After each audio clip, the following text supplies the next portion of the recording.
Today I have Benjamin Perry with me. And Benjamin, you are a minister at Middle Church, which I have been to before. I absolutely love Reverend Jackie Lewis. She is awesome.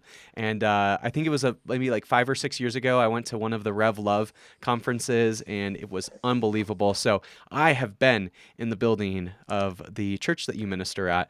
And you do so many cool things in the world, including you just recently published a book called Cry Baby, Why Our Tears Matter. It's unbelievable. It's also a very different kind of book than I typically interview about. So I'm just really excited to chat more about crying. Usually I talk about like heady academic theology stuff or activisty stuff, which all of that's in here, but it's really centered around crying, which is just kind of unbelievable. But anyway, with all of that said, I've said all the things I want to say about you, but I want to hear more from you about yourself. So, who is Benjamin Perry to Benjamin Perry? Thanks so much for having me on, Mason. It's a delight to be here with you. Sadly, our, Yeah, our church building doesn't exist anymore because it burned down a couple of I years ago. know. I So found that that out. Is it purely online now? no, so we still meet in person in New York. We're actually at a Okay. nearby temple that gave us space while we rebuild. But Oh, other than great. that, I live in Maine actually. So I do 3 weeks a Oh. month in Maine, and then I come down to New York for 1 week a month. So I do a lot of our online and digital things. I do a lot of our queer theology at Middle. Mm-hmm. In Maine, I am in the middle of planting a big apple orchard. So that's like my Ooh, that feels like my exactly what off, you need to do when you're in Maine. right? And especially when I work so much on the internet, like sometimes I just need to, actually put my hands to the ground. And I like your introduction about, crying being sort of a different kind of theological approach. And I think part of what I'm trying to do with this book is invite people into a more serious consideration of crying than they've, previously had. Mm-hmm. I think the weird analogy that I've been using is there's a new book out on the vagina. It's really great, sort of What's the book comprehensive. called? I feel like I should know about this. I'm trying to remember the name off the top of my head. I'll I'll loop I feel back, like but if I Google right now a book about yeah, vaginas, I don't know you'll if it figure it will out. lead me Yeah, to the one you're it thinking will about. totally feed you to that. But in the beginning of it, she talks about how it's shocking how little we know about the vagina, and the reason for Mm, that is because for the longest time, people didn't consider it worthy of serious study mm, because it's effeminized. Other than the reproductive purposes of the vagina, which are right, useful to patriarchy, which we know plenty about.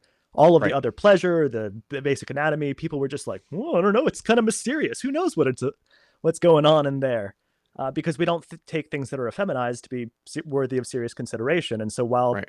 crying has this deep history in, poetry, it has a very Mm-hmm. modest scientific history. It has a very modest consideration in serious, theological capital T work. And I think that's betrays how little we care about it and how little we care for our emotional, well-being in general. Right. And I think that all of us could do well with a more serious examination of why we cry, why we don't cry, why we stop crying. And it seems silly in particular for those of us who are Christians because it's so much a part of Scripture, which is really Yeah, funny to me.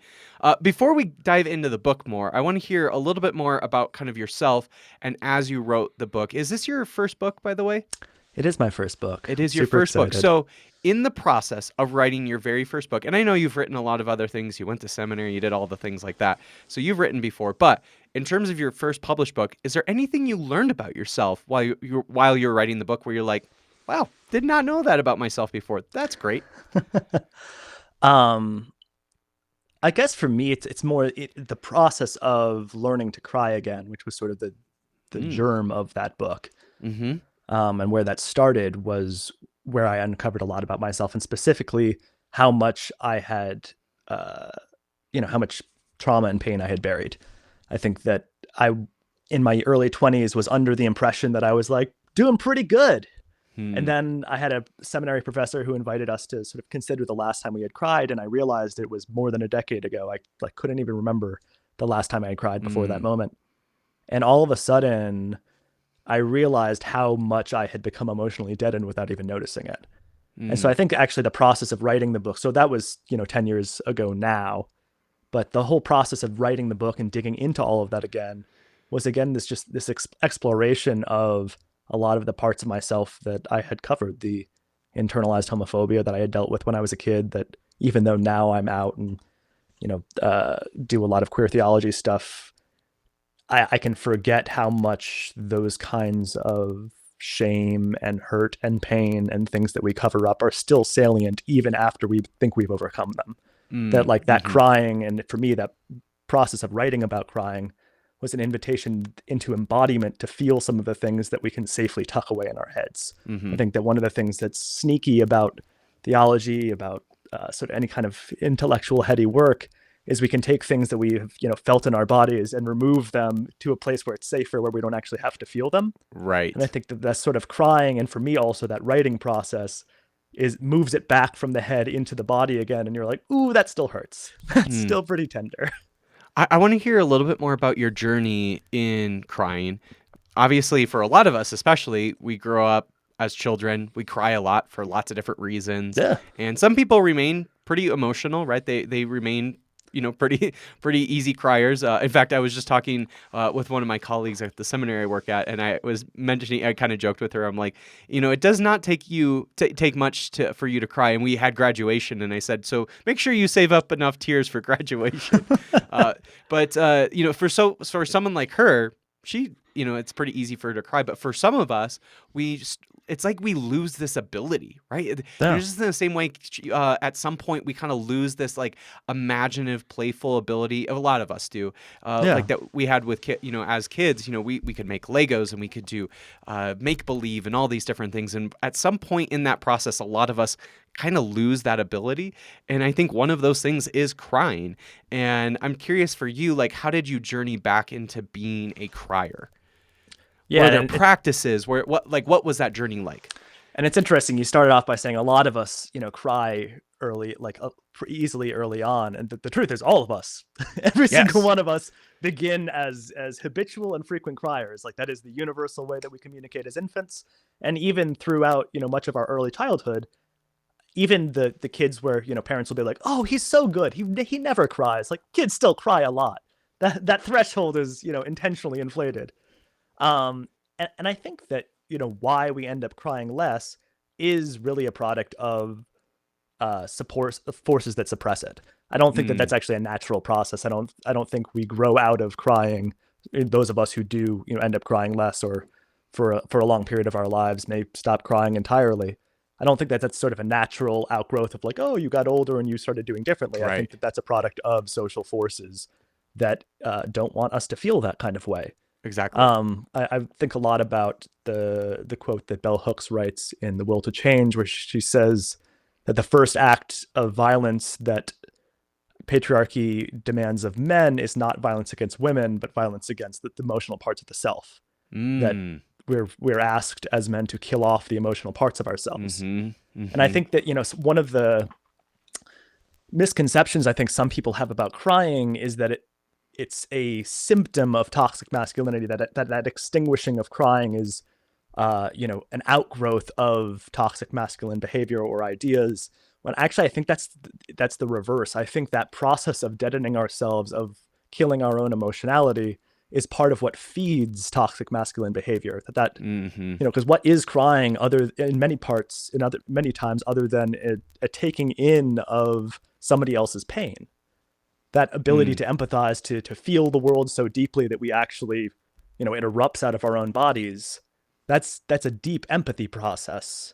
And so I think that what you see in people who have been conditioned over years to cry less and less, what we're really asking them to do is to feel less and less. The only way Mm. we can reliably stop ourselves from crying is to reliably stop ourselves from feeling deeply.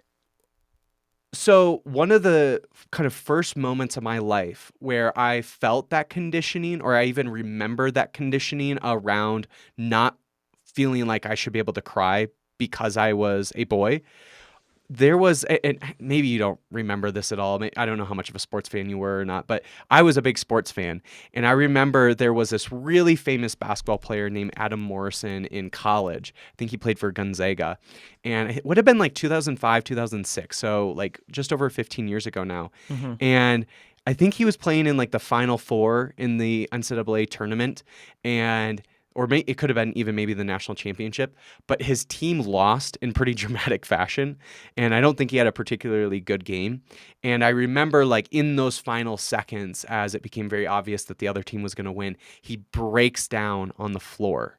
And I remember the entire rest of the week, ESPN and every other sports journalist and all sports TV had to talk about Adam Morrison breaking down crying, and people were calling him a crybaby, and right, like all the Mm-hmm. words that you hear. And I remember at that moment I was like, oh, I guess that is like not an appropriate way to feel something, especially something where you're really devastated or upset, like like he Yeah. was in that moment. And I still like think back to that. Like, I'm sure there was conditioning before then, but that certainly was a moment that I still remember. I was probably maybe 10, 11 years old at the time, and I still remember thinking, oh, I should not behave that way because of what everybody's saying about Adam Morrison. Well, and that's the thing. It's interesting you bring that story up because I think for so many of us, the messages we receive about crying aren't necessarily even messages we directly receive. I Mm, was, really fortunate to grow up in a house with parents who never told me not to cry, who were very, effusively embracing of my emotionality. And I grew up in a culture that, uh, demonizes crying. And so I remember being like 6 or 7 years old, and one of I was playing soccer at recess, and one of the kids on our team started crying after we lost, and the other kids on the team just like mercilessly bullied him. And that was not something that mm, I experienced, but I watched him go through that, and I right. was like, oh, we don't cry, because if we Yes. cry we get bullied. And I was already getting Mm-hmm. bullied for lots of other reasons, and I was like, I don't need to add one to the list. Mm-hmm. And so I think that, so many of us just we deaden our tears because we watch other people being mocked for them, whether it's adults or college students or another kid in our class. Mm-hmm. And then I think the other thing that we start to do is we recognize that oftentimes crying communicates parts of ourselves to the world. Mm. For me, that was very much tied to my own bisexuality and the shame that I had wrapped up in that, and my inability to confront it for myself. Mm-hmm. I remember, people making fun of people crying and saying, "Oh, that's gay," and Mm. you know, as somebody who was very clearly and keenly aware of some of the things that I was feeling and didn't want to confront them even for myself, let alone reveal them to the world, I was like, "Oh, that's definitely something to hide. That's definitely something to cover up." Right. And I think that, that's a personal dimension, but that same desire to cover things up, to not let them be seen or heard, is, I think, also one of the functions of crying that's very clear on a social level. And that's Mm-hmm. why we have social prohibitions against crying in the office. It's why we have tanks and tear gas deployed against Black Lives Matter protests. That the Mm. the demonstration of grief tells other people that we are suffering. It Mm. makes people know that they're not alone. It takes things that certain forces would prefer to remain buried, and it brings them out into the open. Mm-hmm. Crying does that in a physical way in our bodies, and it does it in a social way interpersonally, Right. and it's very inconvenient for people who would like those things to stay buried. There is something about crying where it might be one of the best ways for, like, if you were the crier, it's one of the best ways for you to invite somebody into your life in that moment, because you're Yeah. clearly at maybe your most tender or even most joyous, but there is an invitation because of crying that happens. And I think part of the whole toxic masculinity part of it is that, let's say you see somebody as a man crying, if you want to, like, continue to perpetuate the toxic masculinity, what you end up doing is you don't want to receive that invitation, and Yeah. so you cut that off, right? Or even you might mock that person or whatever, because you're so afraid of that invitation to be emotionally connected to somebody in that moment. Well, and particularly for men, it also highlights the central lie at the center of patriarchy, which is that Mm, somehow men are, physiologically distinct. Like, mm, if you're a Christian who believes that the man should be the head of the household and like is chosen by God to lead the family, the reason that must be true is because there's something about men that is stronger, that is capable of leading, that is not vulnerable and weak. And so if you are crying, it is an admission that, oh no, actually I am just as vulnerable, I'm just as tender, I'm just as human as anybody else. Mm-hmm. And so I think that that's partly why there is such a visceral reaction, particularly from folks who are very invested in toxic masculine paradigms, at men who weep publicly in particular, because they Mm. sense on a certain level that it threatens to give the game away. Mm-hmm. Mm-hmm. Absolutely. You mentioned right at the beginning that there hasn't been a ton of research on crying for these very reasons, the Yeah. toxic masculinity reasons. But there has been some research on crying, Yeah. and I'm curious, how much research you did about crying as you were writing the book. I know that there's a little bit in the one of the chapters about kind of the biology or physiology of crying. So yeah, can you talk a little bit about what is actually happening when we cry? What's happening in our bodies, and why do our bodies cry? Totally. So there's a couple different camps of thought as to why people cry, and I would say in addition to some of the social, like not considering crying to be a topic worthy of study, there's also uh, some research reasons why there hasn't been as much research. So, for example, there's not a lot of diseases associated with tears and crying, so there's not like a clean explanation for securing grant funding. Mm, There's also it's a kind of a hard thing to study in a laboratory because the only way that they do it for the most part is they get a whole bunch of people together and they like show them Brian's song and they're like, I hope some of them cry. And then they, I mean, I'm like not even joking. Like that's the primary way that they go about doing crying research is they just gather people together, they show them a sad movie, and the ones who cry at the sad movie, that's the data that you get. So it's not an easy thing to study in a lab, and it's a hard thing to sort of control if you're trying to do it outside of a laboratory. So there are sort of two competing theories about why we cry, and I don't know that they're mutually exclusive. One of the theories comes from a particular finding that our emotional tears are actually chemically distinct from the tears you would cry when you're chopping an onion or if it's mm. smoky. I Those have kinds of seen that before too. I've seen this research. yeah, it's cool. And so one of the guy who did the research, Dr. William Frey, published this book called "Crying: The Mystery of Tears," in which he suggested that crying served an excretory function, and particularly the things that you notice in those emotional tears are higher concentrations of particular neurotransmitters that are associated with stress. And so his hypothesis was this is one of the ways that the brain is releasing stress is by Mm, concentrating these neurotransmitters in the tears in the tear duct and releasing them through the act of crying. Now there's more research, so not a lot of people have done the kinds of serious research that would need to do to either prove or disprove that theory. It's very much just sort of an open theory at this point. right. Ad Vingerholtz is like the other big crying guy. If you're like looking into the crying research, his name will pop up again and again. And he has a much more social theory of crying. Mm, This idea that crying is a visible signal to solicit assistance, that it encourages social cooperation between non-kin. It's like mm, one of the ways that humans, expand our tribe, the way that we, make we solicit assistance from people around us. There are evolutionary psychologists who point out and they say, oh, well, actually crying, especially if you're doing it without, verbally crying out, is a way for me to communicate to you that I need assistance without making a sound that a predator might hear.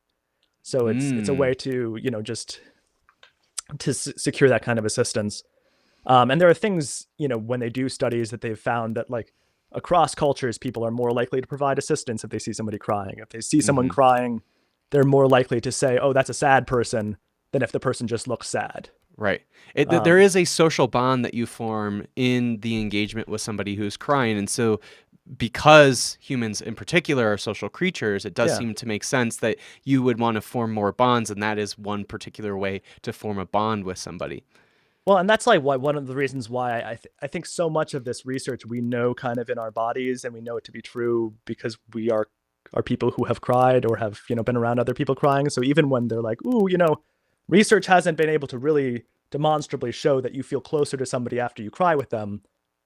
uh, Like we've all been human. We've cried with somebody and we've been like, oh, wow, I feel different afterwards. Right, And so I totally. think, the gap between what research has been able to demonstrably show in a lab and what we kind of know to be true as humans, I think definitely exists. And I try, in my book to both hold the reality of like, this is what has been, quantitatively shown in a laboratory setting with the, truth that, poets have been talking about how, crying relieves grief for, thousands of years. It's widely reported in lots and, all these different popular science. Either like we have this mass public delusion that crying helps attenuate grief, or perhaps we haven't had the right kind of studies that are able to document it in a lab. And I tend Mm-hmm. to think, given the relative paucity of research available, that it's probably more likely we just haven't been able to show it yet than the entirety of human history is somehow diluted. Mm-hmm. Mm-hmm.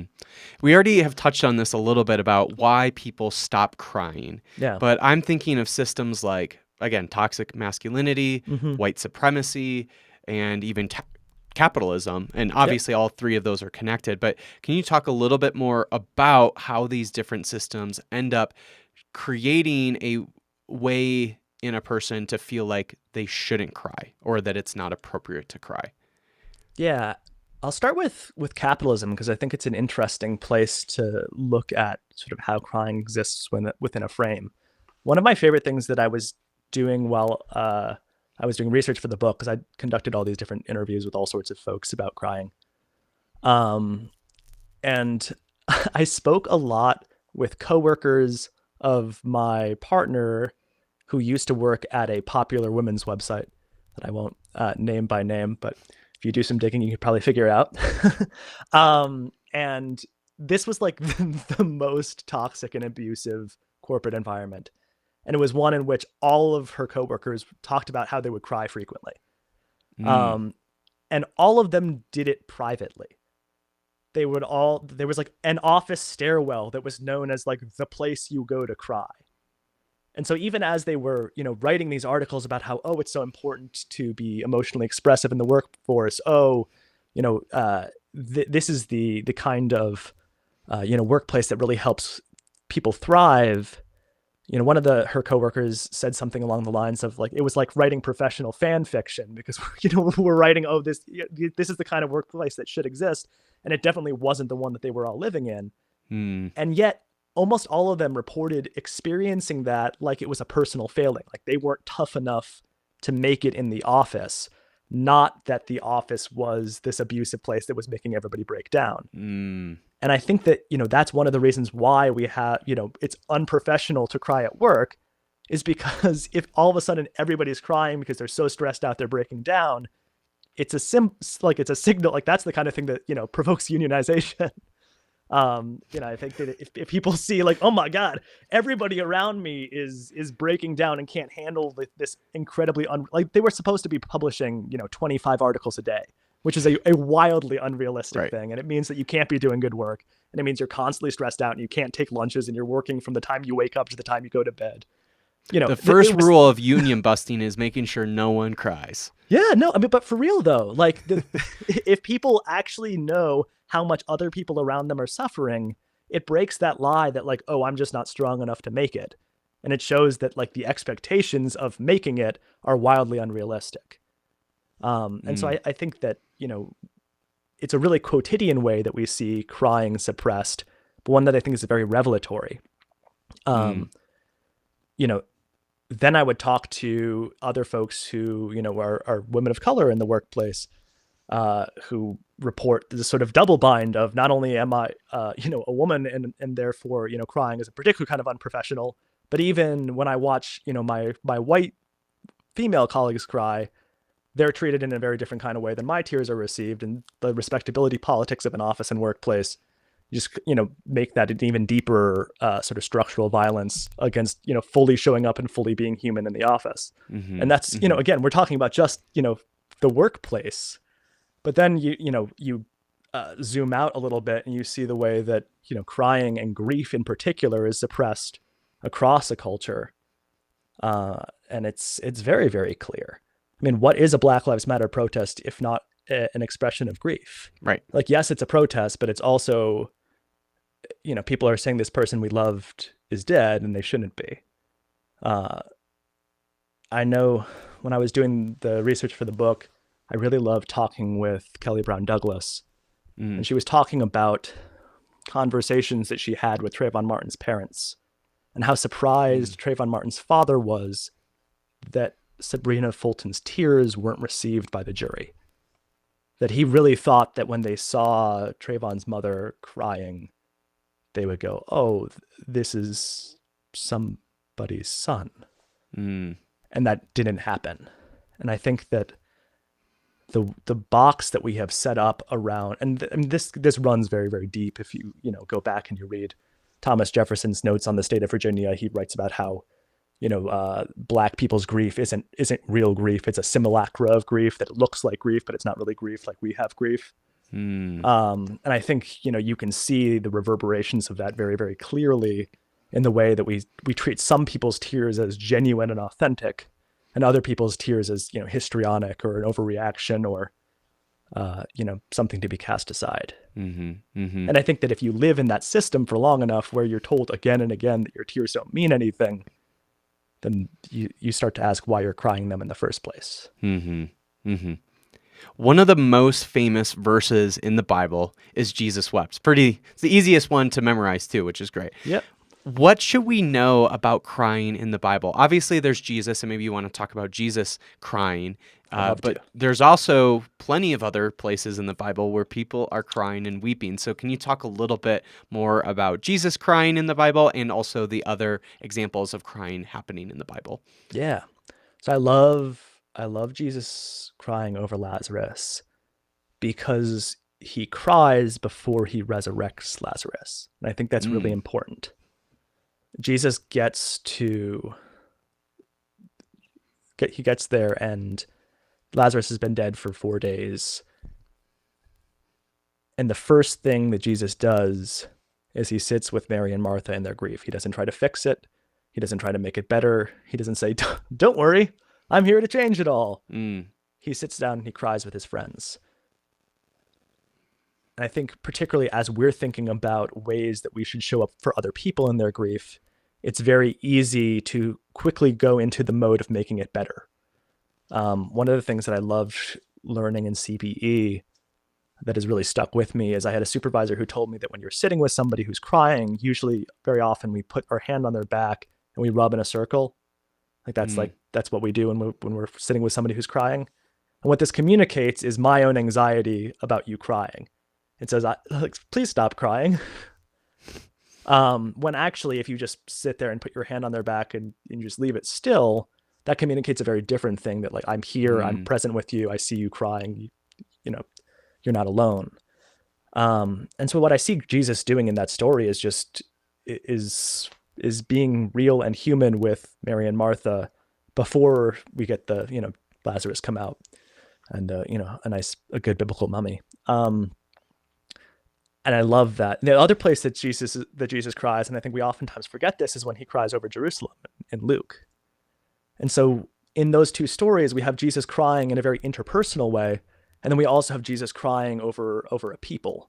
And mm, I love that sort of that spectrum of Jesus's weeping, that we have both the very, very personal, tender, "I'm crying for a friend," and the sort of broader, "I'm crying because of what I know is going to happen, mm, because of this social pain and tragedy." And I love just the breadth of that humanity. I think crying at its heart is a deeply human act. mm, And I love seeing that breadth of humanity in Jesus.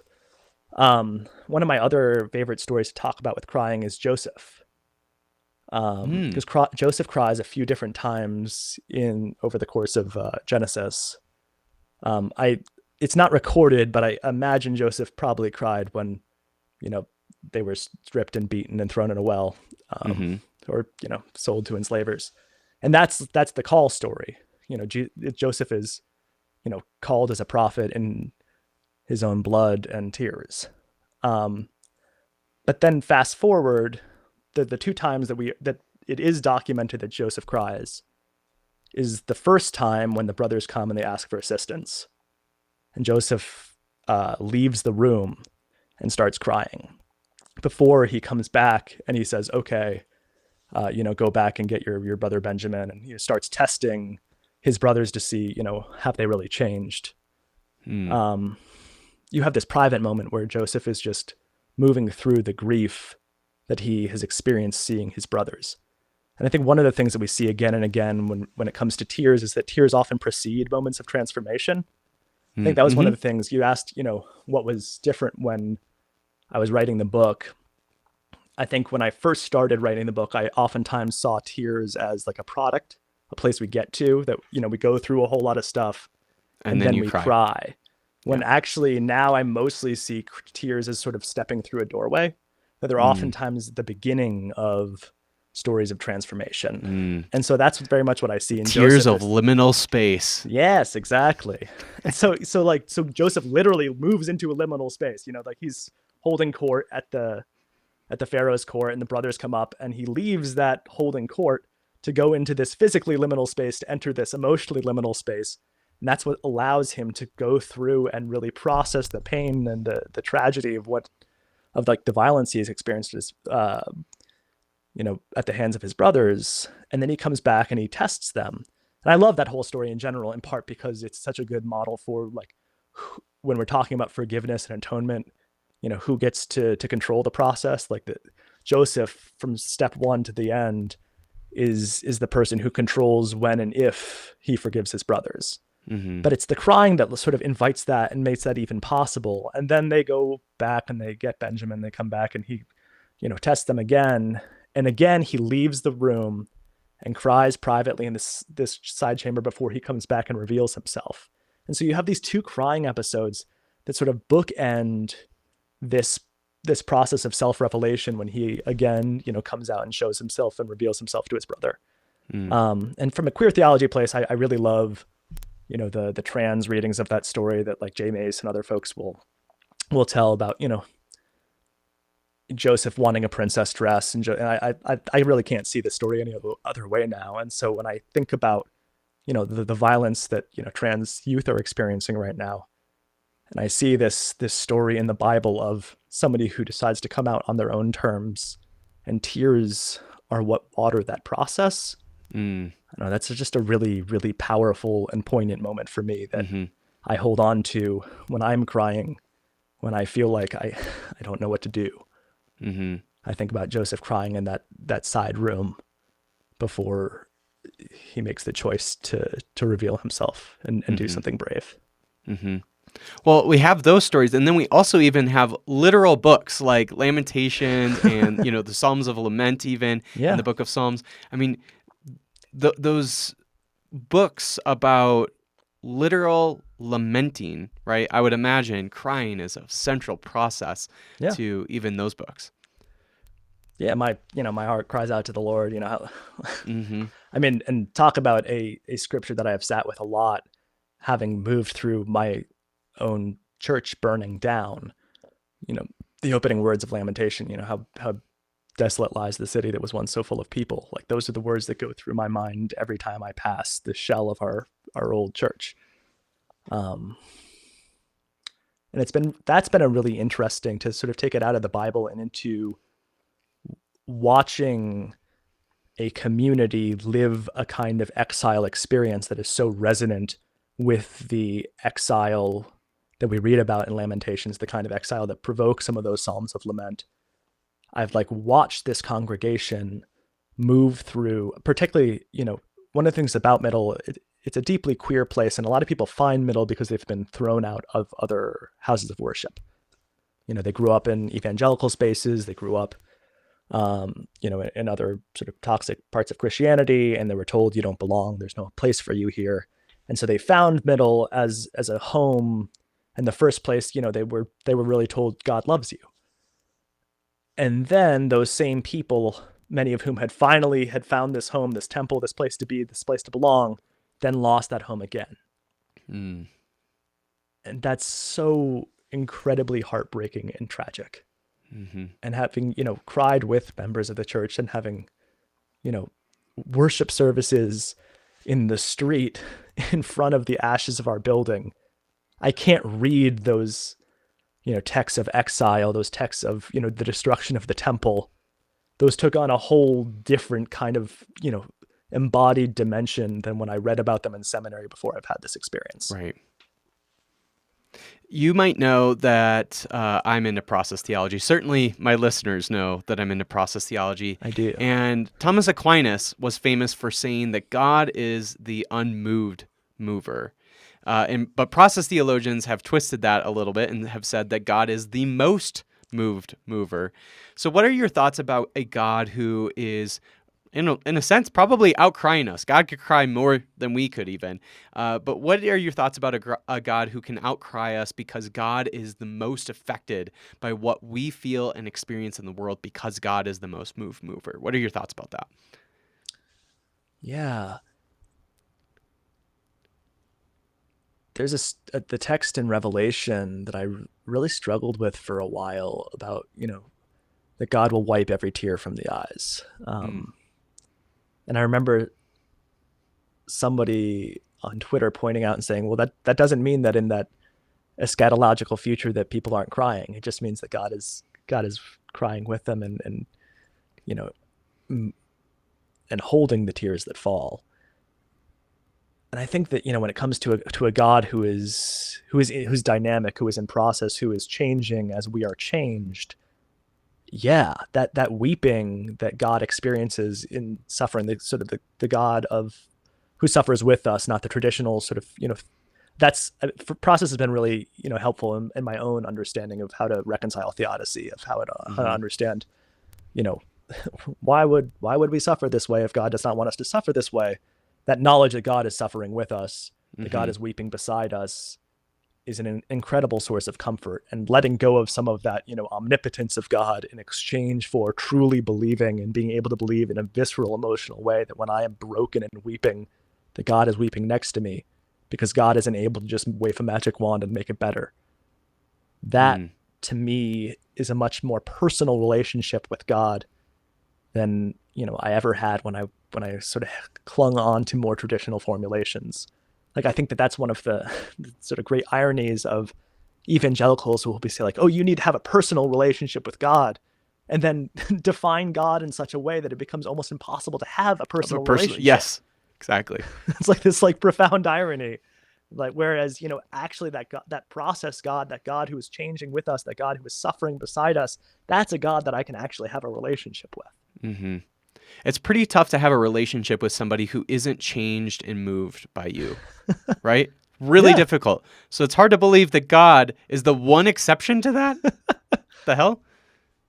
Yeah, and I mean, and I think, looping into sort of Christian ideas of masculinity, traditional, more toxic Christian ideals of masculinity, and I think a lot of that, then, if God is the husband of the church, or and then the man is we tumble on down there. It causes a lot of men to believe that like the only way to do that is to be unmoved, to be the Mm. unmoved mover. You know what I mean? I think that is a model by which a lot of men have structured themselves, which actually prevents real relationship, and why so many people have really hard time having real relationships with their fathers, Mm-hmm. because all of a sudden you're trying to have a relationship with this force that seems like a constant presence but never actually moves and doesn't Yeah. actually meet you at all like along the way.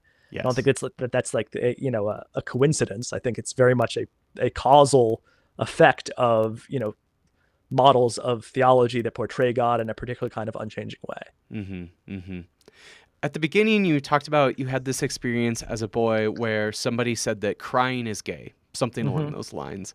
Yep. And the funny thing, though, is at the end of the book, you have a chapter titled "The Queer Art of Crying." So you basically you're just saying that crying is queer. So I'm Totally. just curious. Obviously you're thinking of it in a very different way, but yeah, I'm curious. How is it that crying is queer? Yeah. That was one of my favorite chapters to write. And part of it was because I got to do a lot of interviews with folks who were involved in ACT UP. And, you know, that period, for some personal reasons that I won't go into because we don't have the time, is something that nestles very close to my heart. But listening to folks talk about what it meant to have to put their friends in body bags because the government wouldn't touch them, Mm.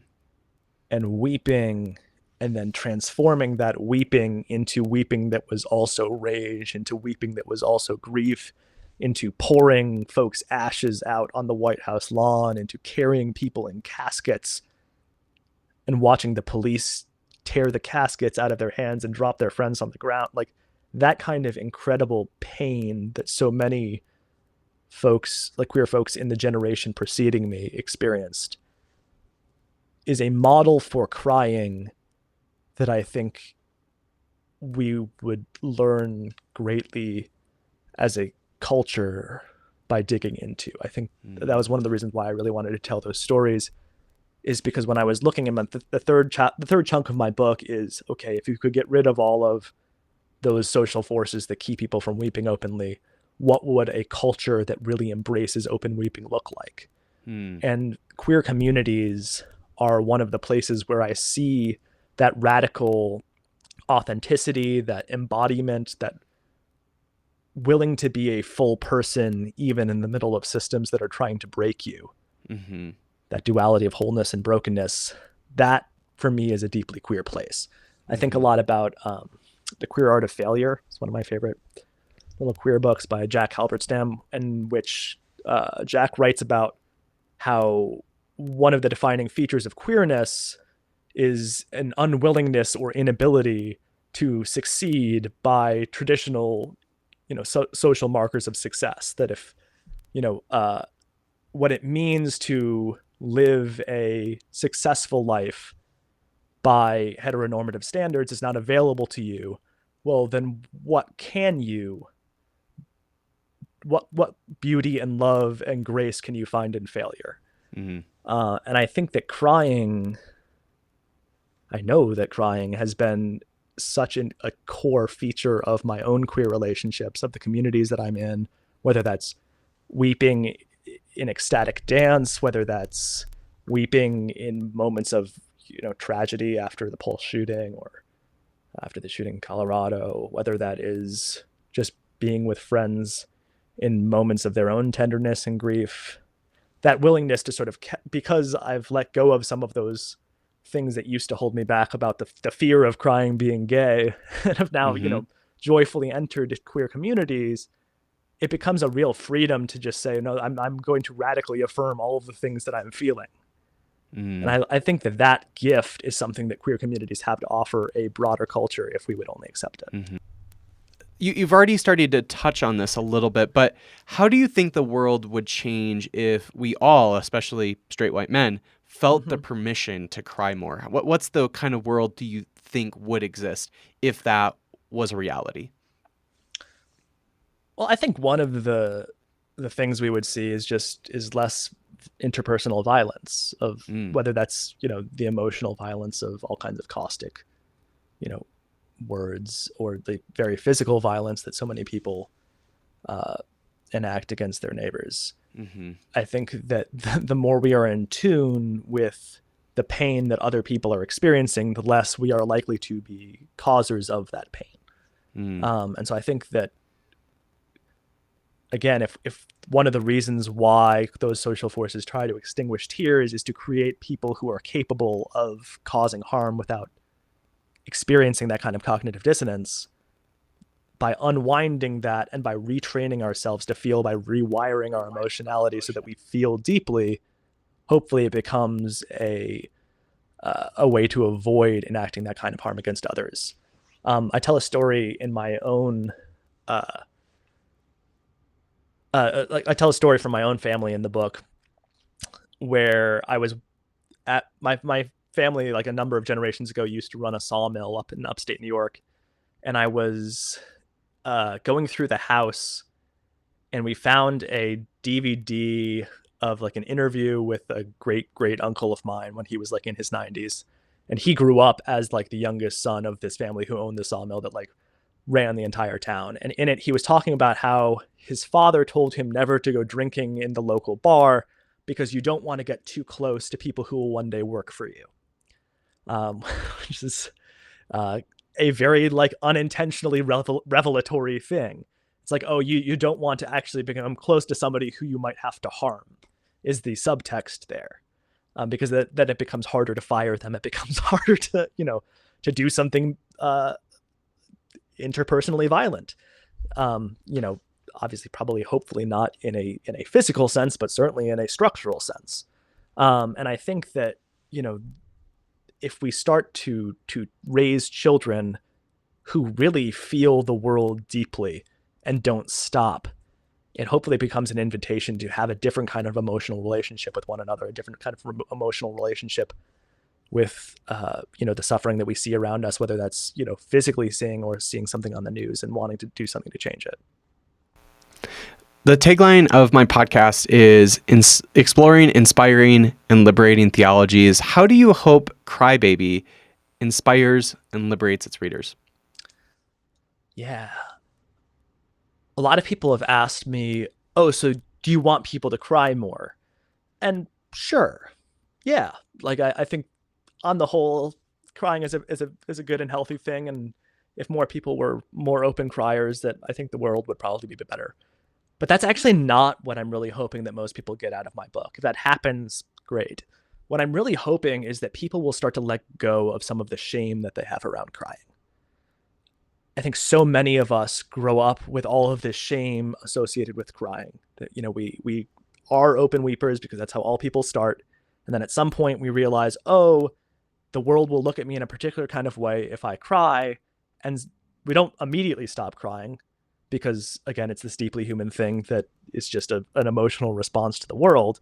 And so then we have this whole period before we're able to learn how to not cry, where we have this shame associated with crying, where, oh, I'm trying to do this thing. I'm trying not to do this thing that is just a natural thing that my body does. And so now I feel all of this shame around crying, and then that gets stuck. And then what happens is I was at the process of doing all these interviews, I was talking to folks who are now in their 20s and 30s or 40s and 50s who can't cry and have all of this shame now in the opposite direction of, oh, I really wish I was more emotionally available. I wish I could cry. That's been like one of the number one things that people tell me when I tell them I'm writing a book on crying is, oh my God, I really can't cry and I wish I could. And they have all of this shame around, I'm not emotionally available. And so I really just I want to invite people into a space where they can start to unpack and let go of some of that shame. Mm-hmm. The shame I that, feel like I'm actually in kept. the same space like that where I feel like the swelling up that happens when you cry, but for whatever reason, it doesn't end up with tears coming out of my eyes, which I find that always really interesting. Like I feel just as emotional and I Yeah. feel that like bodily tightening or swelling up that you feel when you start to cry. But for whatever reason, tears aren't coming out of my eyes. I find that really interesting. And when you have that experience, do you feel like you wish you could, or do you feel like do you have Sure, any like kind I of, mean, yeah, it would be nice, mostly because it feels like it takes longer for that tension to dissipate. When you cry, yeah, though, it all starts coming out, and you feel that tension, right? Like you were talking about before, some of the research around that crying is like this kind of stress relief. It cathartic? would be Yeah. nice to get some of that relief out a little bit faster than having to like hold that in and somehow it dissipate without crying. So yeah, I just really want people to invite people into that space where they start really examining their relationship with crying, whether they're frequent criers who have you know a sense that, oh, maybe I shouldn't be crying as much as I do, whether they're people who haven't cried in years and have this sense of, oh, I wish I could cry but I don't, or if they are people who sometimes cry but feel like maybe it would be more cathartic if they were able to, in those moments where they feel it sort of coming up but there's something stuck there. I want you to look into that. What's that stuck place? I'm trying to invite people by examining some of the different social dimensions around crying, hopefully bringing out some bits that people haven't thought about as a way for them to start digging into their own stories and going, oh, maybe that's a piece of why I feel this particular thing in my body. Mm-hmm. Last question, Benjamin. How can listeners get connected to you and your work? Sure. So you can find me at FaithfullyBP on Twitter and Instagram. You can buy Crybaby wherever books are sold. Uh, it's my little gift to the world, and I really, really hope you read it and enjoy it. If you write to me, I promise you I will respond. I love talking to people about the book. Uh, yeah, go find it in the world. You can find me at Middle Church as well. We're middlechurch.org and at Middle Church and all the places. It's a beautiful, wonderful, queer, anti-racist community of artists and believers, from agnostics and atheists all the way to Christians of all stripes, and Jews and Muslims and all sorts of other folks who find their way into our community. So if you're And if for you're folks looking who for, don't live in New York City. yeah, we have members in 48 plus states and 22 countries now. It's a wild and crazy little movement, and so there's definitely a place for you inside of it. Love it. Love it. Well, Benjamin, I love the book. I wasn't really sure what to expect about a book about crying, but it is unbelievable. Some of the things that you pull out, and I just really, really enjoyed it. So thank you so much for writing it. Thanks, Mason. Thanks so much for having me on the show.